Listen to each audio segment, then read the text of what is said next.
Sorry to keep you waiting.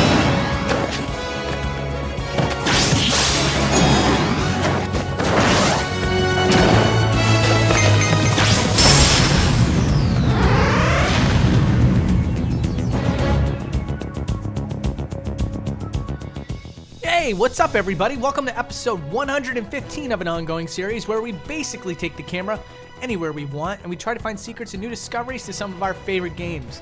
Here it is, Kid Icarus Uprising, one of the best games on the Nintendo 3DS if you had three hands. No, I'm just kidding, I actually love it. And the first thing I want to do is thank the Smash Tunes for doing this week's animated intro. He also did the animated intro for the Pokemon X and Y episode, so I had to have him back. Apparently he's a fan as well. So again, thank you so much, sir. I am absolutely a fan of your work, and it's an honor to have you on this show. But anyways, yeah, this game was a pretty tight ship.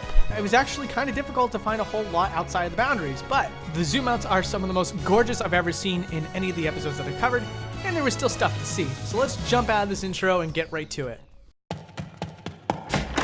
So obviously we start with level 1, and we're going to work ourselves in order here. A lot of what you see in Kid Icarus Uprising is on a linear track, much like Star Fox 64. But unlike Star Fox 64, the environment outside of what you can see is usually very massive. I plan to show off a lot more than this, but what you can see here is that the ocean that spans from your left and right goes much, much further than you would think, to the point where you can't even see Pit as a character model anymore. Also, in the first stage, when you first encounter Medusa, you can see that she's stored underneath the ocean in a curled up position. And if we were to unpause the game here to show you Medusa once she's going through that animation, you can see that in this moment, the developers have faded out her legs. Now, there's a couple of weird things in the land area of Chapter 1. One is that there's a particle effect that gets used at a certain point, but then after it's used, you can see that it's stored behind the Colosseum. Also, here's a zoom out of the first chapter's land area. Not too shabby looking. Someone else on Twitter, which by the way, you can follow me always to get a request in there before I start the episode. They want to know if the segments when you fight Medusa are identical to the same chapters that they're based upon. And as you can see here, it's not. Particularly over here in the later chapter, you can see something that's a little bit difficult to see in actual game. One thing that I haven't even addressed yet here is that this is all in HD, and normally you have to play the game in a very, very low resolution, as well as a very limited camera. But taking the camera outside of the boundaries, as well as viewing this all in HD, shows you that there's supposed to be impact craters all over this area in the later portion, whereas in the original chapter, that's not the case. And now I'm going to show you some menu stuff. Now, as far as boundary break type content goes, there is a ton to talk about with the menus, far more so than the actual game. Far be it from me, though, to make this incredibly dull and just talk about menus for 15 minutes. So what I'm going to do here is I'm going to show you some highlights and kind of intermit them between chapters. First thing I want to show you is this first screen. If you zoom the camera out, you can see that the solo screen, the top screen, has a giant half cylinder, once again adding to the game's theme of overcompensation for some reason, while on the bottom screen there seems to be a sky dome. Also, as you know, the offering to Palutena has her way off in the distance, at least according to what you can see. Taking the camera at a different angle can give you the exact amount of depth that Palutena starts at, and also I can show you what it looks like when you add a couple thousand hearts and have her start walking towards the front of the screen. As you can see, she's not really that far away, she just likes to walk a little bit slowly. Here's a model of a 3DS that's used to explain something, and much to my surprise, if you take the camera underneath the 3DS, you're gonna find that it's also modeled on the bottom with textures representing the legal jargon as well. And one more thing so that we can move on for now. That room that represents Palutena's palace, well, this is what it looks like when you pan the camera out. One of the things that you're gonna notice right away that's kind of significant, it's an unused texture right here, right behind the camera where it's normally facing the door. I imagine there was originally an intent to have the camera slowly pan into the room and then you would see that texture as you were moving into the room. This is all speculation, of course, though, and whether or not that may be true, the fact of the matter is that at no time, even at the very beginning of the game when you get first introduced to the room, is this texture ever implemented.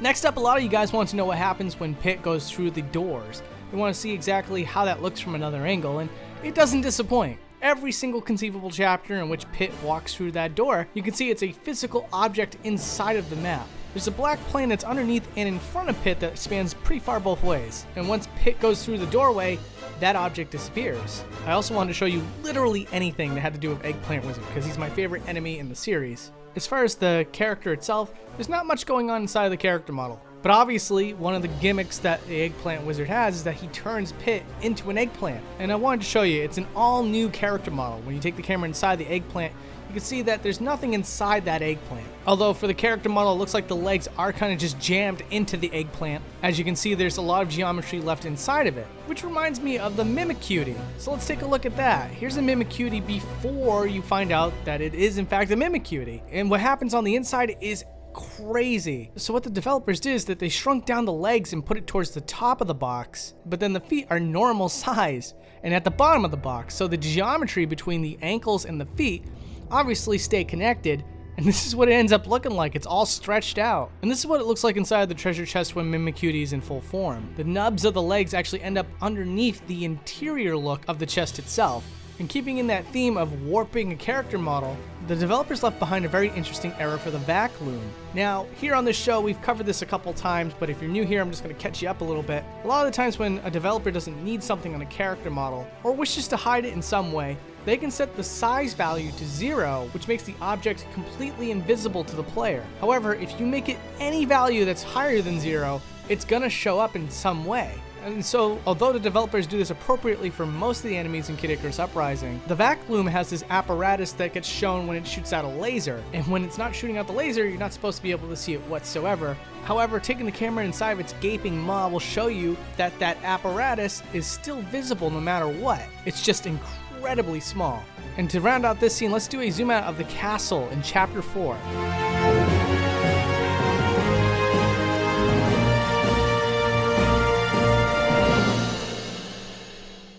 Now here's a couple examples of effects being used as layers, despite the fact that they're still in a 3D environment. So like you just saw there was a cutscene where Pit has all this background animation, but it's still taking place inside the boss room area. And then over here, there's just this one little scene that is really interesting. It's a whole bunch of eyeballs looking at you.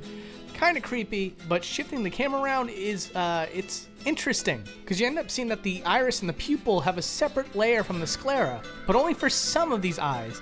And then also some of the irises and pupils have different layer priority from other eyes. But it seems as though the iris and pupil just simply have higher priority than the sclera across the board. And each iris and pupil must have been manually assigned a type of layer priority, and that's why it gets all out of whack. But the point is that all of them have to be on a higher layer priority than the sclera. And then we got one of the biggest viewer requests in the entire episode. It was this little fake out scene with the credits. See, midpoint for the game, you're supposed to see these credits, and then Hades breaks through the credits. Taking that from another angle though, you can see that the credits are in fact still in a 3D space and covering up Hades before he starts his animation. And funny enough, all the developer credits keep going despite the fact that they're well off screen at this point. Here's another little menu bit for you. I just wanted to show you how it operates. I gotta say that just about everything that gets used in a menu, it has to be stored somewhere. So if one of Haridi's little goons here has to turn the crank, that character is stored off screen until you use that character, in which case then he gets called into the screen and begins his animation. And to combine both the subjects of menus and layer priority together,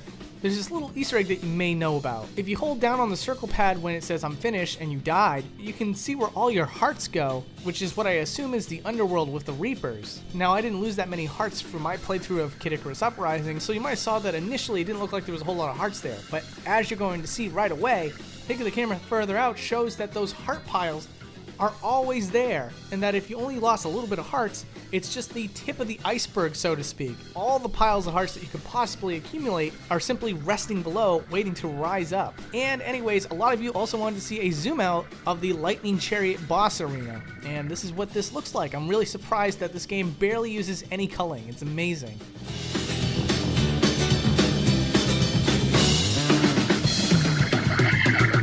Alright, we're getting near the end of the episode, and I figure we can do a rapid fire of a whole bunch of cool things all at once. The first thing I want to show you is this boundary break from Pandora herself. In this chapter, there's a point in time in which the entire environment rips open and you go inside of Pandora's labyrinth. Now, when I was taking the camera through this, I expected one of two things, which was that either there would be a small veil that allowed us to see that there was a whole environment inside of this crack, or the crack was isolated to this one area. And it turned out to be the latter. It was isolated to this area, but what I was not expecting was that in the back is the model for the crack fully exposed and textured. Now, this is something you never ever see, so I thought to myself, what a treat.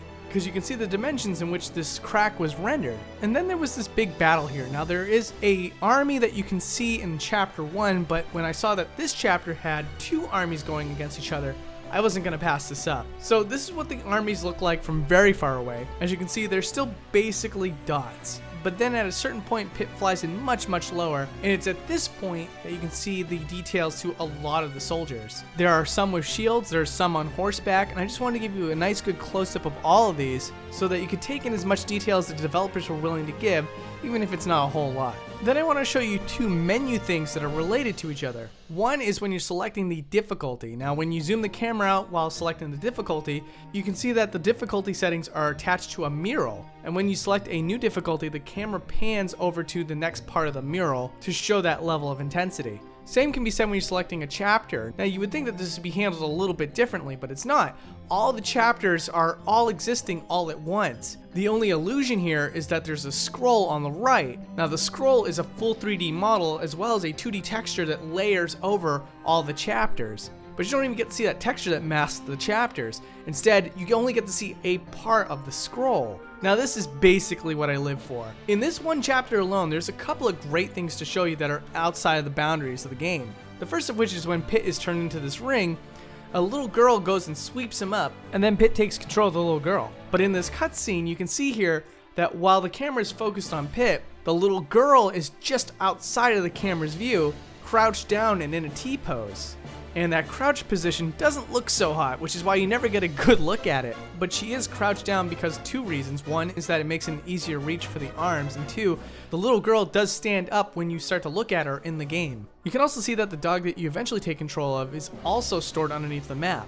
And once you take control of that dog, the little girl just disappears right after the cutscene's finished. So even taking the camera outside of the boundaries doesn't show you exactly where that girl goes. And then when you finally take control of Magnus, there's something really interesting about Magnus's character model. A fun little piece of trivia here is that the sword that is attached to Magnus is always attached to the character model. And so cutscenes like this one here, in which Magnus is not using his sword, has to be placed somewhere, and that somewhere is just underneath the ground. And funny enough, when Magnus is moving around on the map, you can see that the sword is also moving in conjunction with him. That's because the sword is still technically rigged to Magnus. And now we got a viewer request from Chugga Conroy of all people.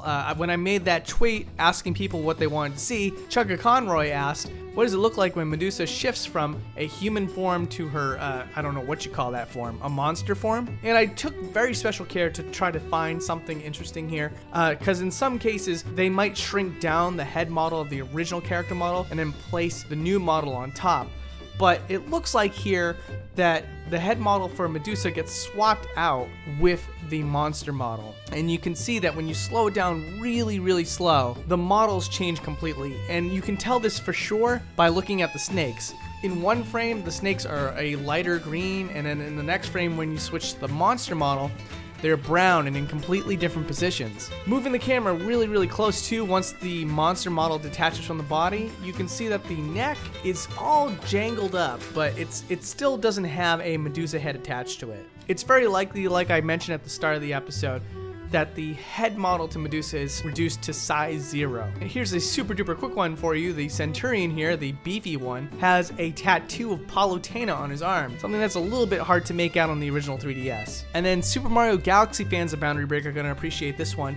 Here we got a low poly version of Pit. Now this is technically a possessed version of Pit, but this was used in a cutscene while Pit is in control of the dog. And if you pause the game and take the camera close up to him, you can see that there's some details that are a little bit lower than usual. Compare these to the Pit model that was used in the intro of this episode, you can see that it's a little bit less detailed. But it gets even better than that. Get ready for the lowest poly Pit moment that you will ever see in a video game. In the scene where Pit is fighting Hades, he's inside this giant mech. Now, if you take the camera all the way up to Pit inside of the mech, you will see that he's made up of only a couple tries, and the textures are super duper low. The camera was never ever meant to get this close to Pit, but boy howdy, is it beautiful to me. And then we have this scene right here where Pit is inside of Hades' body, and I wanted to show this to you because there's a certain point in the game in which Hades punches his own gut, and you can see the fist trying to punch Pit. Now when you take the camera outside of the boundaries, we can see just how much of Hades' arm actually exists in the game. And you'll see that there's a lot more to his arm than you would ever imagine. In the game, you only get to see a small portion of his forearm, but outside the boundaries, you can see that not only do you get to see his bicep, but you almost go all the way up to his shoulder. It's insane. And in the arena in which you do the boss rush mode, there's something kind of interesting here. If you take the camera below the arena, there is a red vortex that cannot be seen by the player.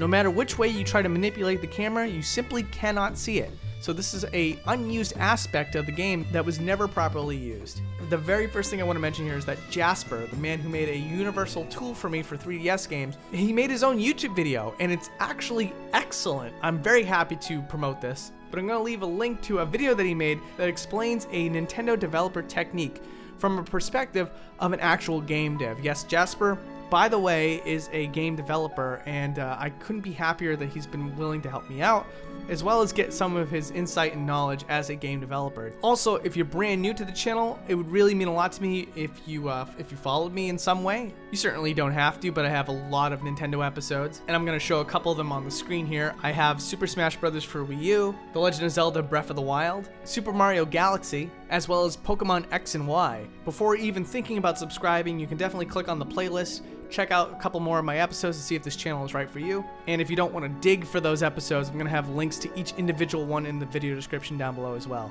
But anyways, if you are a longtime subscriber of the channel and you're looking for something new, I'm going to start streaming on YouTube. I have a secret channel. You're welcome to join me and check out me just streaming stuff.